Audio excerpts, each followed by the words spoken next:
From Wana Brands, welcome to Enhance Your Life. I'm your host, Jonathan Small, and each week I talk to people from all sorts of professions and backgrounds about how cannabis has enhanced their lives and how this healing plant can enrich your life too.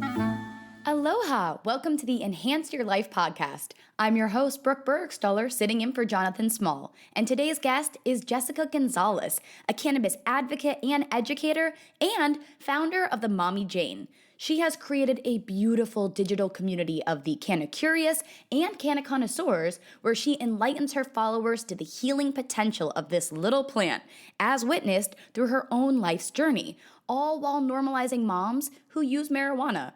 So let's get to it already. She's a very busy lady. So without further ado, welcome Jessica Gonzalez to the show. It's so great to have you here. Thanks for giving us some of your time so that we can pick that brilliant brain of yours and learn more about you. I know, brilliant, of course. Mom, are you listening? I'm just kidding. Maybe she will. Let's send her the link. So to start us off, can you just give our listeners a little bit of background into your work and your mission here on planet Earth in your own words? Yes. Well, my mission with the Mommy Jane started because I was very into the wine culture. As a new mother and a young mother, I fed into that wine culture heavily. And through the years of prescription drugs coming through my life here and there to try and quench my anxiety, I along the way was also self-medicating with wine. So it wasn't really like I was living the healthiest lifestyle. In addition to those two things, I was also abusing my body with food as well. And so it was like a combination of not self-caring, And so along the way, I met a girlfriend and she reintroduced cannabis to me in a way that I never imagined. And that was the medicinal side of cannabis. I was very familiar with the recreational side, but the medicinal side was really when I started to connect with Mary Jane and myself and my children. And it was like this trickle effect of, oh my gosh, I get why this is desirable for plant medicine. I understand why people use this for medicine. And guess what? It's not just me who benefits, maybe others can too. And so I really made it my mission to start educating people on social media because in my opinion, they always say where there's a hole in something or there's something's missing in life, that's where you find your idea. And I scoured the internet and I was looking for information, and thank goodness for some sites. We had Royal Queen Seeds. We used to educate back in the day, and we had Leafly doing things here and there. And thank goodness for those early brands, because oh my gosh. And it was like, no offense, but it was dull education. No one was really applying it to their lifestyles at the time. It's like, this is THCV and this is where it comes from. And no one was really saying, hey, you can utilize this for weight loss or whatever, creativity, or just less of a head change, or all those things that you can benefit from these minor cannabinoids, but it wasn't really happening in a cool way. And so I was disappointed with cool. I just wanted a little bit more for the moms. And I felt like we were underrepresented on social media, and education in general was underrepresented in a fun fashion on social media. So a lot of the science people really helped in the beginning because I kind of took their stuff and just made it more digestible for the newcomers. And so that was my mission, was educating moms that were on social media that would come across my page and be like, oh, well, this mom utilizes cannabis for wellness. Her kids are fed, they're happy. Her marriage is as good as it can be for a modern marriage. And we're all thriving, more or less, right? You don't always have to use wine to relax. It's a great option for those that want to use it. But for me, it was a slippery slope of aggression and just such negative thoughts for myself and negativity towards others. It didn't make me a positive person. It didn't make me a happy person. I wasn't supportive of myself and I wasn't supportive of others. And so I wanted to also show that cannabis not only could replace your wine intake, not only could cannabis be used for wellness, but it also could be used as a tool to your wellness routine and change your life positively. Like, it's not a crutch, it's not a cure-all. It's a tool in an encompassing wellness routine that you have to discover for yourself. And I wanted to shine the light on meditation and manifestation and intentional use of cannabis and the other things that we can rely on when if cannabis isn't there, because some of us don't have access to it all the time, and also what do you use in addition to, so we're not so reliant on cannabis. And I know in the beginning, we were of the pandemic, we were going through cannabis like it was toilet paper, right?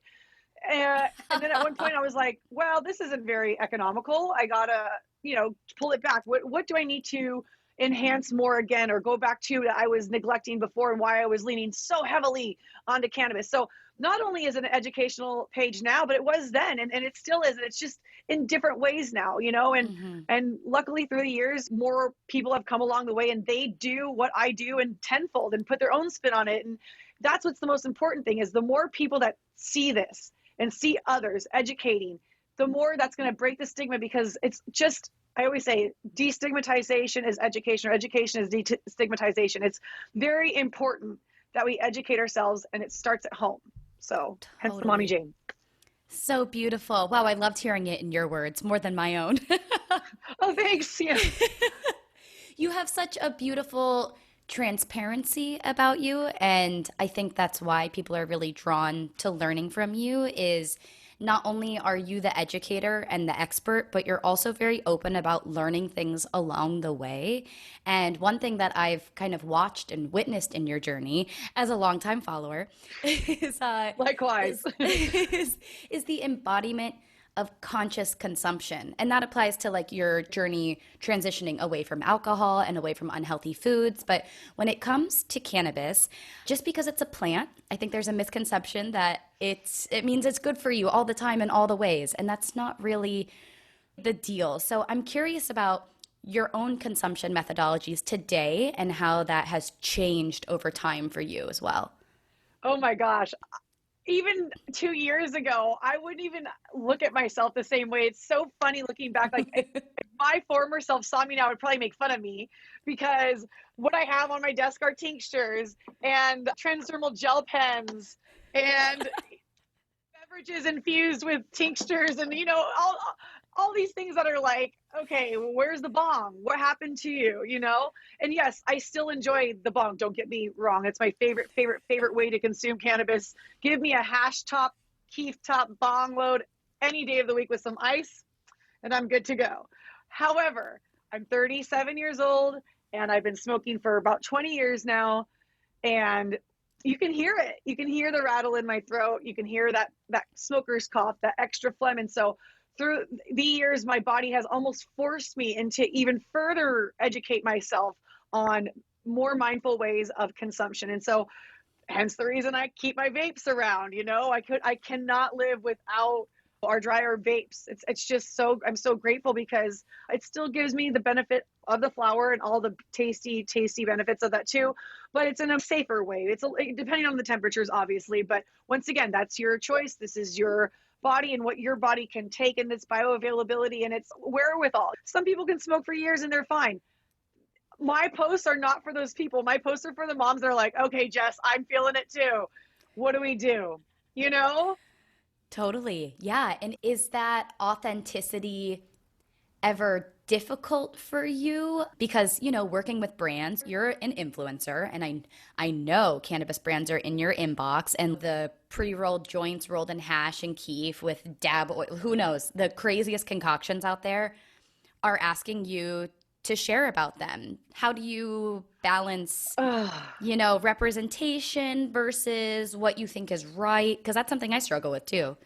Yes, that's so interesting that you say that, because I had to say no to like 3 brands recently because of the fact that it's just not in alignment with what my story is right now. Maybe 2 years ago, that was perfect. And in my mind, there are other people out there that are better suited for that position.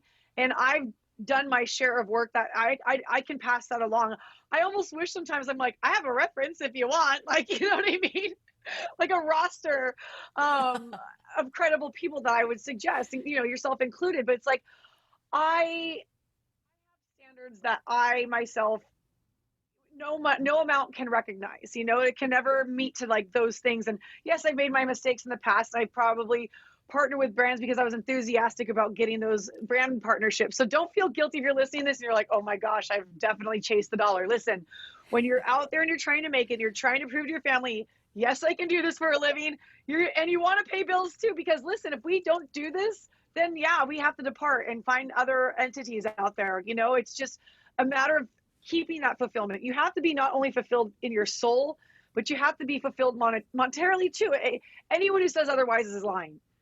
It's honestly, no one works for free for a reason. We can do all the volunteer work we want, but there's a reason why people don't do temp work for forever, or they don't do internships forever.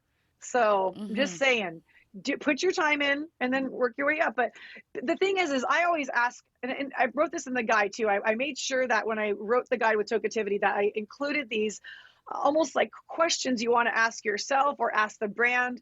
I'm very mindful. I always check immediately what their website looks like, what their Instagram looks like, because what are they representing is, no offense, but if I open up the page and there's a bunch of white people, I'm probably not going to partner with them, because there needs to be more diversity in this industry. There needs to be more inclusion in this industry. And I mean with age, I mean with everything. I'm talking, I want to see more of everything out there. And yes, as much as I want to have the jobs, I also want the jobs to be dispersed. And I feel that I've done my share of work at this point, that there are so many other people that haven't been represented. And as mothers too, like, what about the minority moms? What about the moms that are immigrant moms that are here and they're discovering cannabis for the first time? So why not them too? Why not them too? So ask those questions. How diverse is the company? How inclusive are they? What are they doing for social equity, or any sort of, do they do any sort of charity? You know, do they have those things? And so all those things you keep in mind. If you love the brand, that's a whole nother story, you know, and you can bend and curve as it goes and be like, you know what, their Instagram needs a little work, but maybe we can work together on that. Or maybe after time I can talk to them about that. Or you can make those concessions for those brands that you have a special place and that you know is going to benefit you and your community. Because we have to think about who's going to see this in the years to come. You know, it's not just about what I'm putting out right now, but what are my kids going to look back and see about what I've done after I'm gone? I can't hide that from them. I love that. And I think what you just described beyond influencer partnerships with cannabis brands can as easily apply to someone shopping in a dispensary. You know, there's an overload of brands and an overload of products, and you've got Wi-Fi in your local dispensary. Give it a quick Google. Check out their Instagram. See if you vibe. See where the cannabis is grown. I think that's really beautiful, sage advice, Jessica. Thank you. Oh my gosh, Brooke, you were the cherry on top just now. Oh my gosh. I got to remember that when I'm lending that advice, and then pair it with that, Mike, and to let you know. And just so people at home know, you mentioned there is a guide that you made with Tokeativity. What is that specifically, so people can look it up? Yes, this is actually great timing because it's going to launch this autumn. We've partnered to create a guide. I took 4 years of notes and experiences and just all the lectures I've attended, and just all, I wish I would have journaled during these 4 years, to be honest. I really wish I had written more. You were busy experiences, because man, if the walls could talk, Brooke, and I know, you know, the LA scene is wild. For those of you that don't know, LA scene is freaking wild. So what I did is I took the professional notes over the years and the experiences, and I left names out, obviously, but I did include red flags and how to approach brands when you are interested in turning into the advocate influencer side of things, or content creation, what have you, however you want to identify yourself. Or even, in my opinion, Marie Forleo, she always says, make sure you create a Trojan horse. And a Trojan horse, for those of you that don't know, it's when they brought in this big wooden horse, and inside were hidden all these soldiers, and they attacked the village that they brought this horse to. So it's a nicer sense, and her idea is that you create something, but it's actually something else deep down. Inside of it is something way more meaningful than it actually appears to be. And so, yes, on the outside, this is 4 years of notes from an influencer and suggestions on how to get in the cannabis industry. But what it really entails is mindfulness and intention. And why are you here? Why cannabis? Why anything? You know, why these brands? What is your story going to bring? Who are you going to help? And it's this start to finish 6-part series that is going to be either sold in parts or sold as a whole, whatever you can budget for. And it's going to guide you to either help you rebrand or start a personal brand, and to hold you along the way. And there's like, you know, meditation type things in there, and lots of journaling and lots of note taking. And really, it's kind of like this thing that I wish that I had for myself. Because when we started this, Brooke, you and I were some of the first of a brand new industry, which is influencing, and a second brand new industry, which is essentially cannabis. Yes, it's an old entity, but it's new to what we're doing now. And so we were into the unknown, like just trying to do our best, you know? And so I hope that with this future because we're still so early on. So many more people can write guides. I hope that other people write guides too from their experiences and help people along the way, because all of us had such unique experiences and no one knows what to do. So how do we make this happen? How do we get the word out there? We create more advocates, we create more personal brands, and we create more people to get into this industry with intention. And that's something that I've been battling lately as both a performer and someone in the cannabis space is how can you take a little bit from the selfishness of a pursuit and add that to the selflessness. And I love that Trojan horse reference. I think that's super beautiful. So go ahead and do what you want to do out there, but make sure that there is a deeper mission, a deeper meaning to the work, and that will reverberate. Yeah. And one thing I didn't include, because it's just something that's like, I'm kind of digesting now that I've really hit my 4th year, and it's just being an observation is being in, and maybe this might not be the case for every location in the world and in the United States or wherever you're all listening, but the LA scene will pick you up and you can get really carried away really fast.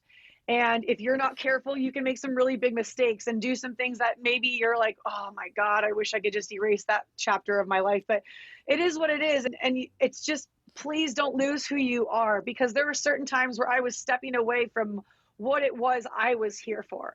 And thank goodness I noticed it. And thank goodness I was able to pull myself back in, because there are others that aren't as lucky.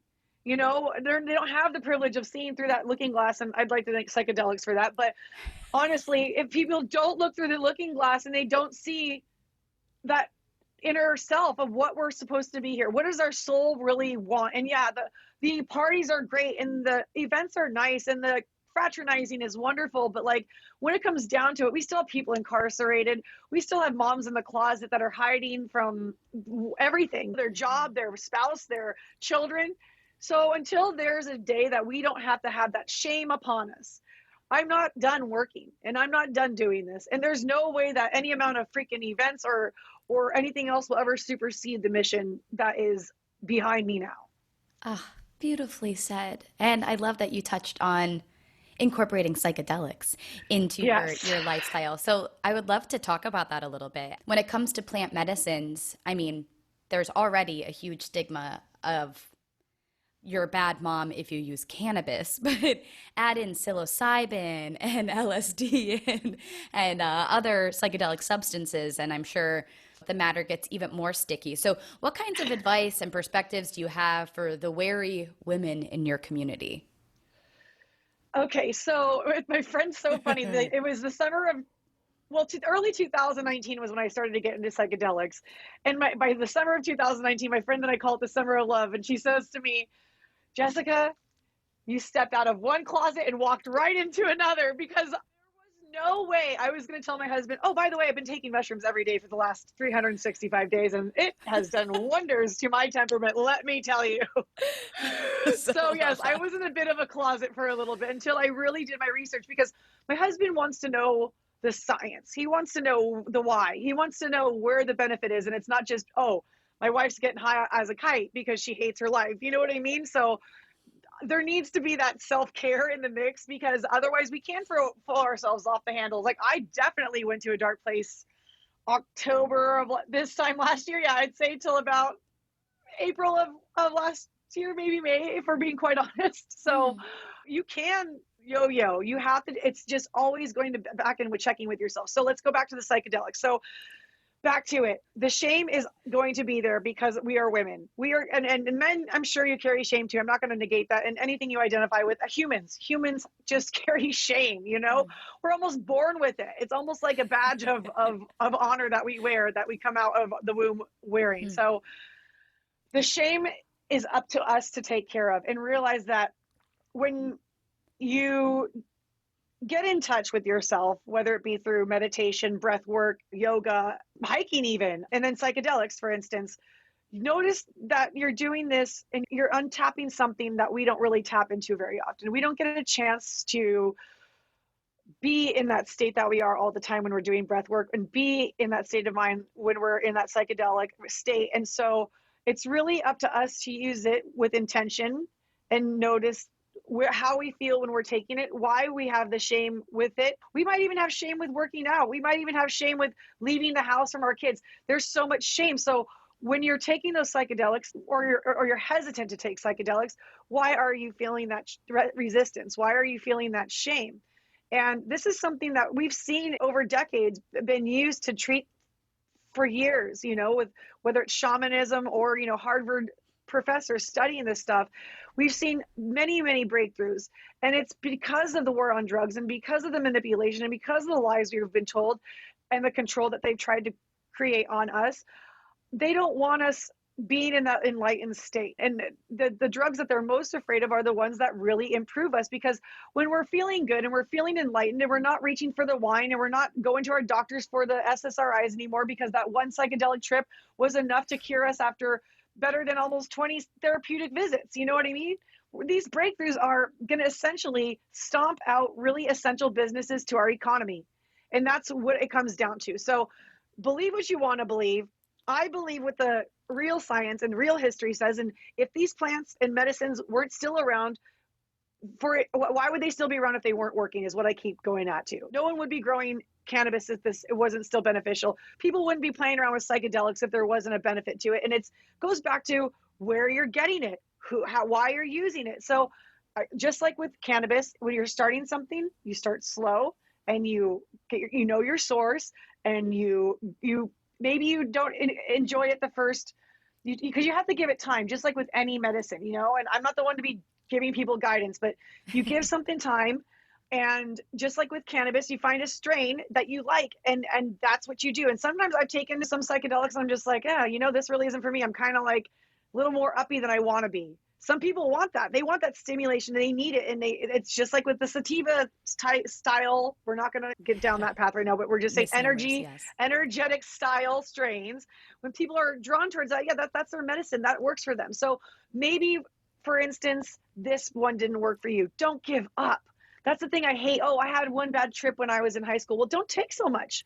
No one said you have to do the hero dose. No one said you have to take a gram.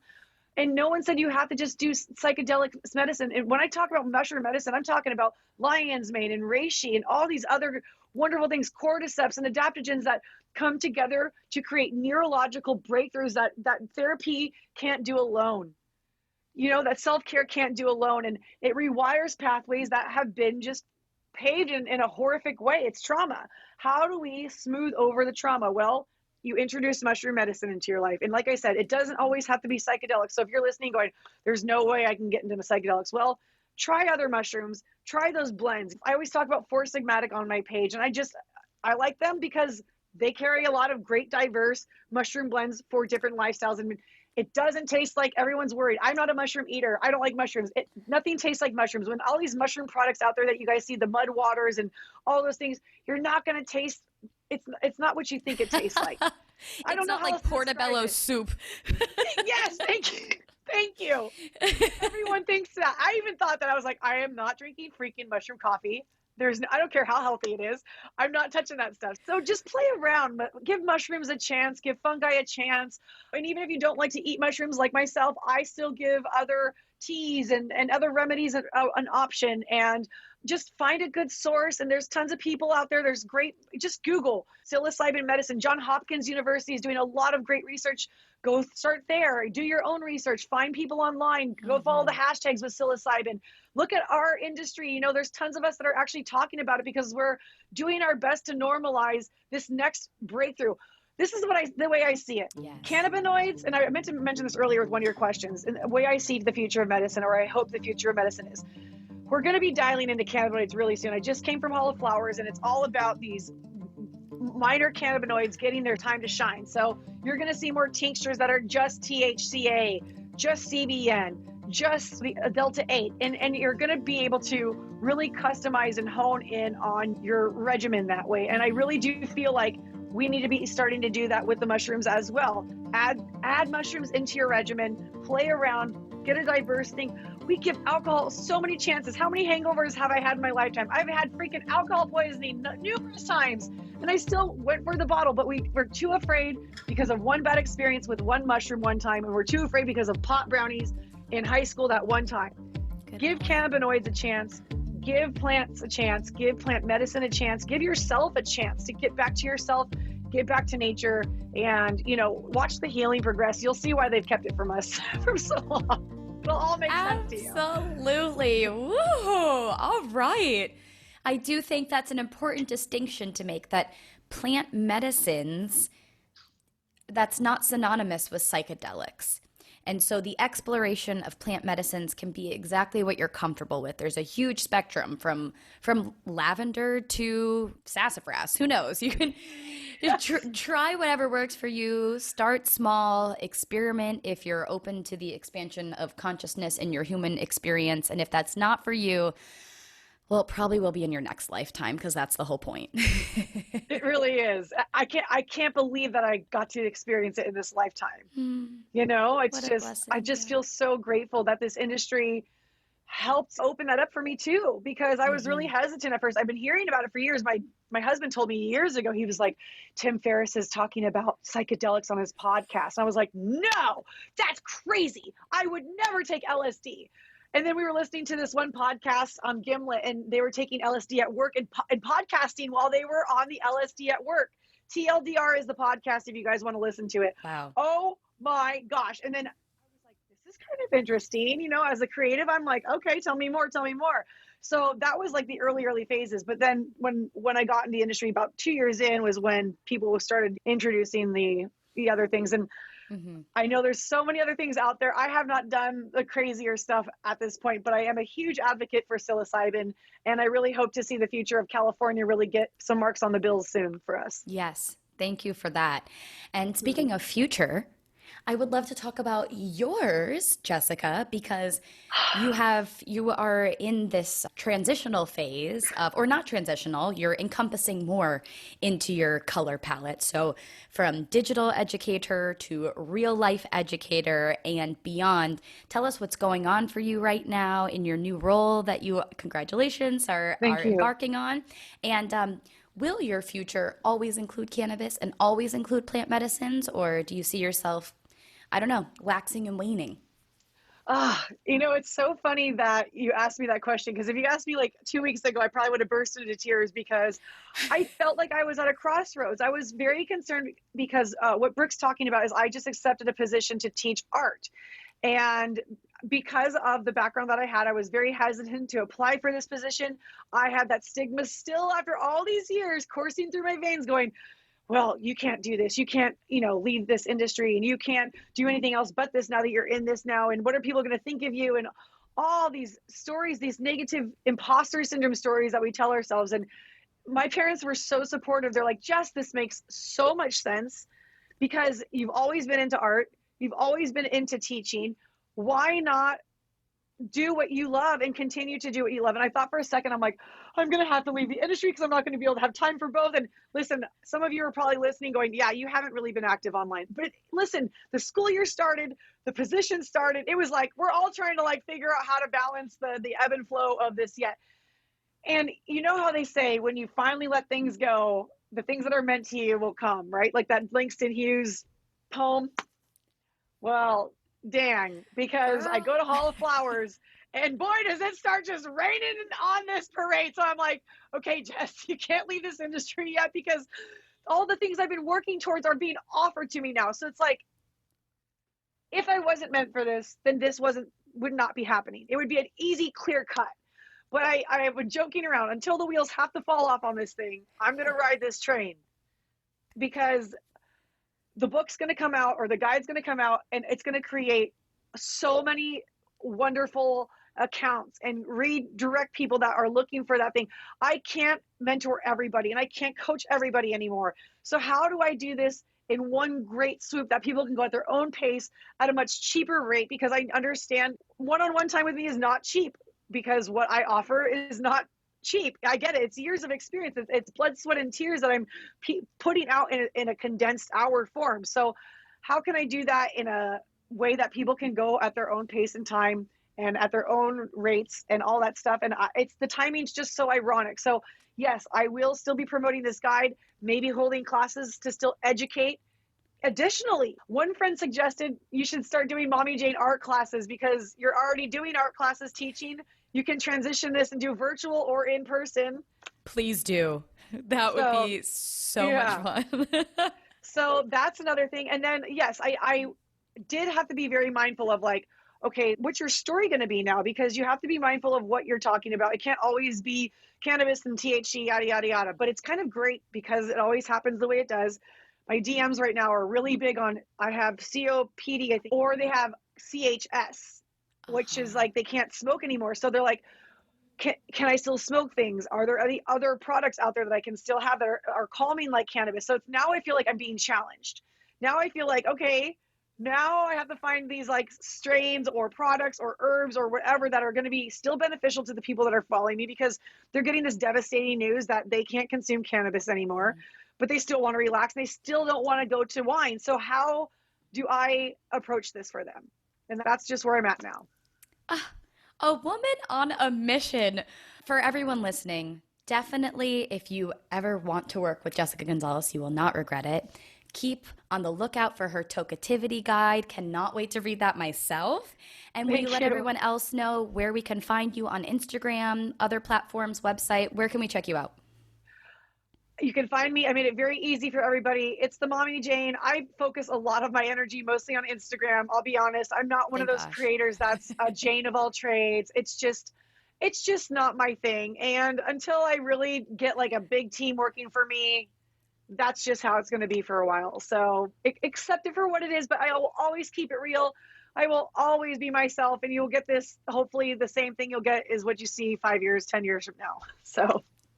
How beautiful. Thank you so much. Thank you, Jessica Gonzalez, the Mommy Jane. We'll be sure to check you out on Instagram, and good luck. Godspeed. See you around. Love you so much.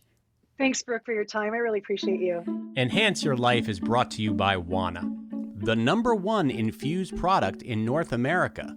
Wana's entire process is designed to deliver the same great experience time after time.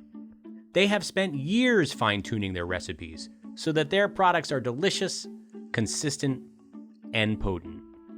For more information, head on over to wanabrands.com. That's Wana, W-A-N-A, brands.com.